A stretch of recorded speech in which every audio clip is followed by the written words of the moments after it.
Oke, semuanya. Selamat datang di video hari ini, tanggal 12 Juli. Hari ini kita mau santai-santai aja untuk belajar sedikit gitu ya. Bagaimana ini bisa membantu teman-teman semua untuk buat teman-teman yang baru mulai trading. Jadi di sini saya akan kasih cara untuk teman-teman bisa belajar mengenai support dan resisten secara sederhana gitu. Nah, gue percaya teman-teman yang baru nonton video ini artinya teman-teman baru memulai belajar atau ya mungkin baru sebentar gitu ya trading di market Indonesia. Nah, gue mau bantu kalian semua supaya gimana caranya teman-teman trading itu bisa win rate-nya lebih banyak menangnya lah dibanding dengan ruginya gitu ya. Simple. Sebenarnya trading di Indonesia itu nggak susah kok. Mungkin tapi kita yang karena mungkin belum belajar atau ya selama ini kita caranya salah gitu. Nah, jadi lewat video kali ini gue mau ajarin kalian semua untuk bisa bertrading dengan benar, dengan ya konsisten gitu ya, supaya kita ke market bukan buang-buang uang tapi kita bisa cuan gitu. Oke, nah kita mulai aja. Oke, jadi di sini teman-teman kita mau belajar mengenai support dan resistance. Tapi sebelum sampai dengan support resistance, gue mau kasih teman-teman sebuah gambaran bahwa teman-teman sebelum memahami support resistance, teman-teman terlebih dahulu harus memahami apa itu yang namanya trend line gitu ya. Nah, jadi trend line itu ada 3 macam. Yang pertama trend naik, trend turun, dan trend yang sideways atau ya harganya nggak kemana-mana, itu namanya trend sideways. Nah, dari IHSG sendiri kita coba belajar dulu dari IHSG ya. Nah, dari yang layar di sini teman-teman, ini sebenarnya udah terdiri dari berbagai macam trend gitu ya. Nah, kalau kita lihat di sini ya, ini tanggal 20 September 2024 sampai dengan 9 April 2025, IHSG mengalami tren downtrend atau trennya turun. Oke, apa sih yang dimaksud dengan tren turun teman-teman? Jadi gini, tren turun adalah ketika dia turun harganya gitu ya. Kita lihat di sini turun ya teman-teman. Nah, kemudian dia mantul nih.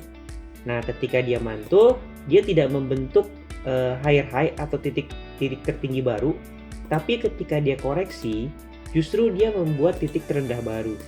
Nah, kalau kita lihat di sini, lihat ya, ini ada garisnya nih. Nah, ya, coba mungkin lebih jelas. Oke, nah di sini lebih jelas ya teman-teman ya.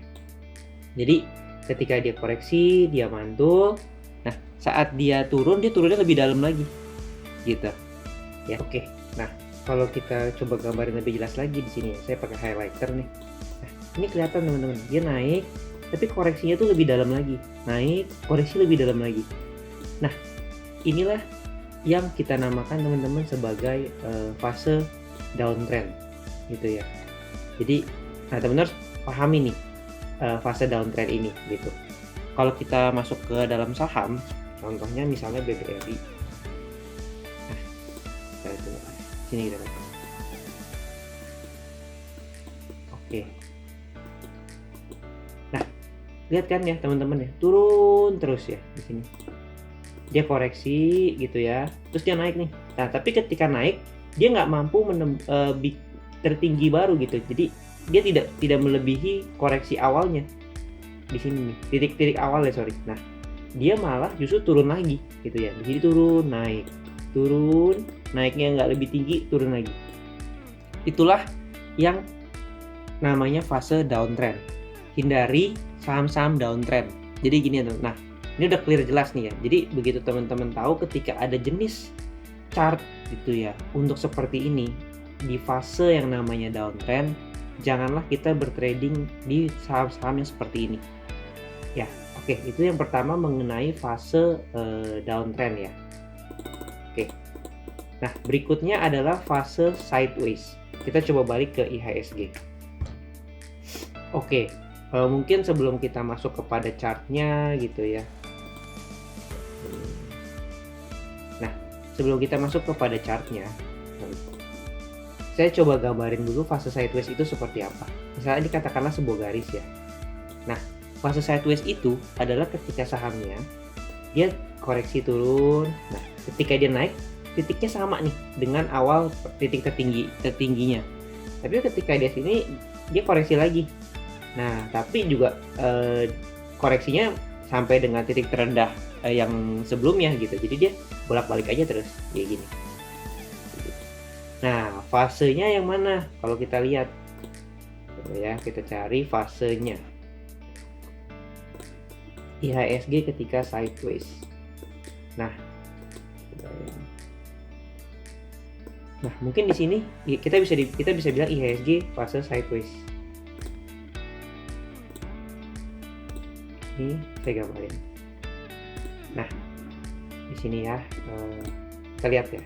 Kalau kita gambarin ini begini, terus aja kayak gitu. Sampai nanti dia break di sini, baru fasenya selesai. Gitu. Oke, kalau trading di fase sideways gampangnya gimana? Ya udah, teman-teman bisa buy ketika memang dia ada di garis supportnya. Kemudian sell ketika dia ada di garis resistennya. As simple as that gitu ya. Oke, semoga sampai sini teman-teman bisa clear dulu ya terkait dengan trendline ini, karena ini penting. Kalau teman-teman nggak ngerti trendline, teman-teman bingung nanti pilih sahamnya kayak gimana. Oke, sekarang coba kita lihat fase sideways. Mungkin kita masuk ke saham cuan misalnya. Oke, nah ini salah satu contoh saham yang lagi uptrend. Jadi kalau digambarin di sini, nah fase uptrend itu apa? Kebalikannya dari downtrend tadi. Ketika dia naik, gitu ya. Ketika dia naik, dia mengalami suatu kenaikan harga. Dia akan koreksi nih, koreksi ini. Tapi koreksinya itu tidak sampai ke awal supportnya nih di sini. Melainkan dia koreksi sedikit, dia naik lagi. Gitu, naik lagi, kemudian ada koreksi lagi. Tadi koreksinya sampai sini. Kemudian dia malah naik lagi. Nah, inilah fase uptrend gitu. Pilihlah saham-saham ketika teman-teman melakukan trading gitu ya di fase yang uptrend ini gitu. Itu akan lebih mudah buat teman-teman cari cuannya gitu. Oke, nah itu terkait 3 hal tadi mengenai fase ya. Ada 3 fase penting. Oke, nah sekarang baru kita belajar mengenai support dan resisten. Tentunya kita kombinasikan nih dari apa yang kita sudah tahu mengenai tren tadi, kita kombinasikan support dan resistennya. Apa sih support itu? Support itu teman-teman ibaratkan sebagai sebuah tangga ya dalam suatu rumah gitu ya. Jadi ibaratnya support itu adalah lantai satunya nih gitu. Contoh, kita coba ambil saham ya IHSG atau di sini aja deh, di ketika dia di sini nih.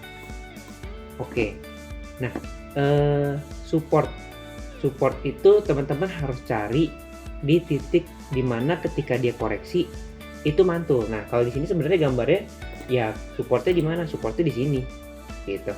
Kemudian naik kan, dia naik gitu ya.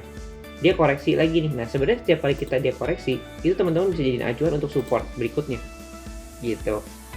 Nah ini naik gitu ya, kemudian koreksi lagi. Nah supportnya mana? Ya udah supportnya di sini, simple gitu. Nah ketika dia supportnya berhasil ditembus gitu ya, contoh nih di sini nih, ini kan ada supportnya ditembus ya. Nah ya udah dia pasti akan koreksi sampai dengan support sebelumnya. Simpelnya kayak gitu teman-teman. Jadi ketika sebelumnya yang jadi support ya, yang sudah jadi support ini yang sudah ditembus, dia akan menjadi resistance. Jadi kalau kita lihat IHSG sekarang nih, ya dia sekarang sedang mengetes resistance-nya gitu ya. Jadi ya bahasa simpelnya sebenarnya teman-teman nggak perlu pusing support resisten. Pokoknya support itu adalah titik terendah sebelumnya, resisten adalah titik tertinggi berikutnya gitu. Jadi tapi kalau saham downtrend gimana cari supportnya? Ya ini kalau sebenarnya dari sini nih, ini kan dia turun, koreksi supportnya di mana? Nah di sini nih, tuh kelihatan ya. Makanya ketika dia break support di sini, ya udah dia langsung turun lagi ke bawah gitu. Nah ini salah satu contohnya. Kalau itu IHSG lah, IHSG kan pergerakannya by chart emang agak sulit ya. Mungkin kalau kita coba di saham-saham yang lain ya, saya coba BRMS ya, BRMS.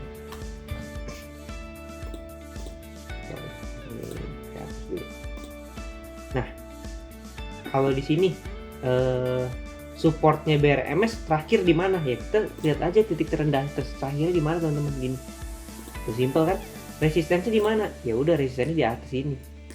Gitu. Nah, cuma kalau kita mau cari lagi nih, ini kayaknya jauh banget. Ada nggak resisten sebelumnya ya? Resisten sebelumnya, titik tertinggi sebelumnya dia nih di sini ada. Nah, gitu. Jadi ya ini kalau kita mau lihat, ini boleh nggak beli buy? Boleh, dekat support di sini, gitu ya. Nah, kalau nanti posisinya dia break angka supportnya di sini 390, ya udah teman-teman exit, gitu. Tapi kemungkinan besar kita lihat ini strong support ya, nggak bisa jebol nih dari kemarin. Nah, kemungkinan besar ya dia bisa tes di sini dulu nih di 430. Ketika dia close di atas 430, ya udah, dia udah break resistance. Habis itu dia akan menguji resisten berikutnya di 500. Gitu teman-teman. Nah, itu mengenai support dan resisten. Ada lagi nggak ya? Coba kalau di temennya deh, Bumi. Wah, ini gambarnya banyak. Hapus dulu ya. Nah, Bumi. Oke, Bumi, kalau teman-teman mau coba belajar untuk gambarin supportnya, ya udah, supportnya ada di sini. Ini kan dia naik nih, koreksi di sini, ada di sini, gitu kan. Nah, kemudian dia naik lagi, koreksi. Nah, sebenarnya ada di sini nih, gitu. Nah, tapi support itu sebenarnya dinamis teman-teman. Nggak ada kayak teman-teman, si A gambarin supportnya di sini udah pasti benar, nggak juga gitu. Support itu kadang-kadang tipis-tipis, ada dia nggak bisa pasti lah gitu. Nah, ini ya nanti akan baik pengalaman lah. Terus teman-teman nanti akan lebih bisa kalau teman-teman rajin belajar untuk analisa support ya. Sebenarnya di sini ada support, di sini juga bisa dibilang ada support. Makanya kalau lihat pergerakan sahamnya teman-teman terbatas nih di sini bolak-balik. Ya ini support resistance gitu. Karena di sini ada titik terendahnya, di sini juga ada titik terendahnya. Ya udah nih, dia di sini. Nah, kalau ini break ke sini ke atas ya bagus. Kalau dia break di sini ya dia cenderung nanti akan ke bawah. Gitu. Oke, teman-teman semua. Nah, itu tadi kan by gambar ya. Nah, mungkin teman-teman merasa, aduh susah banget nih pakai gambar-gambar segala. Aku belum pengalaman. Ada nggak satu indikator yang mudah dipahami dan teman-teman bisa follow? Aku pakai itu aja deh gitu. Ya sebenarnya ada. Teman-teman bisa pakai indikator yang namanya moving average 5 dan moving average 20 gitu ya.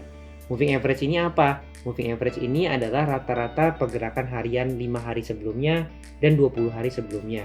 Jadi kalau teman-teman lihat ini ada gambar garis-garis nih, ada warna hijau, ada warna biru gitu ya. Nah, yang warna biru ini adalah MA5-nya, yang warna hijau adalah MA20-nya. Nah, teman-teman bisa jadikan ini acuan sebagai support dan resisten gitu ya. Jadi contoh nih, misalnya dia dekat-dekat area MA5, ya udah teman-teman jadikan itu support gitu ya. Kita kan harganya nggak menjauhin. Nah, once dia close dari jauh, tutup di harga di bawah MA5, ya teman-teman bisa pilih nih, ya udah mau secara berarti MA5 itu lebih ke jangka pendek. Tapi kalau MA20 dia lebih ke jangka menengah. Nah, kalau teman-teman mau jangka pendeknya selesai, ya udah teman-teman bisa exit gitu. Tapi kalau teman-teman masih mau nunggu dia break MA20-nya, ya udah bisa ditunggu dulu, karena nih ini kan kalau dia belum break MA20 masih naik ya. Nah, cuman kalau kita lihat nih di sini ketika dia sudah break di MA5 dan MA20-nya sekaligus, ya udah harganya jadi turun kan. Gitu. Belum ada tanda-tanda naik lagi nih. Mungkin masih harus nunggu. Ya, jadi gitu teman-teman. Nah, ini contohnya juga nih. Ini pas dia lagi fase downtrend ya. Nah, coba kalau misalnya kita lihat PANI.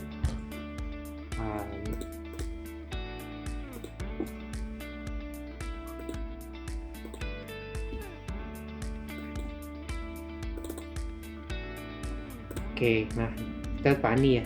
Di sini teman-teman. PANI ya teman-teman bisa pakai MA5. MA5-nya di sini kan dia masih di bawah MA5 terus, ya udah berarti jangan di-buy dulu nih. Nah, once dia udah close di atas MA5-nya, teman-teman bisa spekulasi untuk buy gitu. Ikutin aja nih moving average-nya. Bisa diajukan. Nah, contoh nih, kalau pas lagi uptrend. Nah, jadi lagi teman-teman nggak bisa, oke saya pakai MA5, ikutin terus. Nggak. Fokus ke dalam poin yang tadi pertama. Ingat dulu trennya. Kalau trennya uptrend, baru teman-teman masuk. Contoh ini ya, ketika dia lagi uptrend kan, naik, koreksi, tidak membentuk titik terendah baru, naik lagi, kemudian ada sideways dikit, naik lagi, koreksi, tapi nggak sampai sini koreksinya nih, ya kan? Nah, naik lagi, ya udah ikutin aja MA5 nya. Selama dia di atas MA5, ada di atas MA20, terus tahan gitu kan. Nah, nanti once dia koreksi nih di sini di bawah MA5 MA20, di sini ya udah sell dulu di sini. Oke, nah kapan belinya lagi? Belinya lagi ya ketika dia harganya sudah di atas MA5-nya dan MA20-nya lagi gitu. Nah, cuman untuk indikator MA5 dan MA20 ini teman-teman tidak bisa gunakan untuk saham-saham yang fasenya sideways. Kayak saya bilang tadi, pakai ini cuma bisa ketika sahamnya lagi uptrend gitu. Oke, mungkin segitu aja teman-teman penjelasan mengenai support dan resistance. Ini sebenarnya simple teman-teman, support dan resisten. Kalau teman-teman bisa cermati apa yang saya sampaikan dari tadi, itu akan sangat membantu teman-teman untuk ketika teman-teman nanti bertrading. Poinnya adalah banyak sekali indikator yang bisa dipakai, tapi ini adalah indikator basic teman-teman untuk support dan resisten. Terkadang basic itu menjadi yang paling penting gitu. Nah, jadi kalau teman-teman udah kuasai ini, nanti indikator lain itu sebagai tambahan untuk memperkuat analisa teman-teman. Tapi ini adalah karena ini adalah basic gitu ya. Jadi teman-teman harus benar-benar paham, benar-benar memahami yang tadi saya bilang uptrend, downtrend, sideways, dan support resistance gitu ya. Semoga ini bisa membantu teman-teman ketika teman-teman menganalisa saham teman-teman gitu ya. Nah, feel free teman-teman boleh di komentar teman-teman kalau mau nanya apa, bisa di kolom komen, nanti aku akan coba jawab baik di komen ataupun di video berikutnya teman-teman. Thank you teman-teman semua yang udah nonton. Semoga video ini bisa membantu teman-teman semua. Oke, semoga cuan.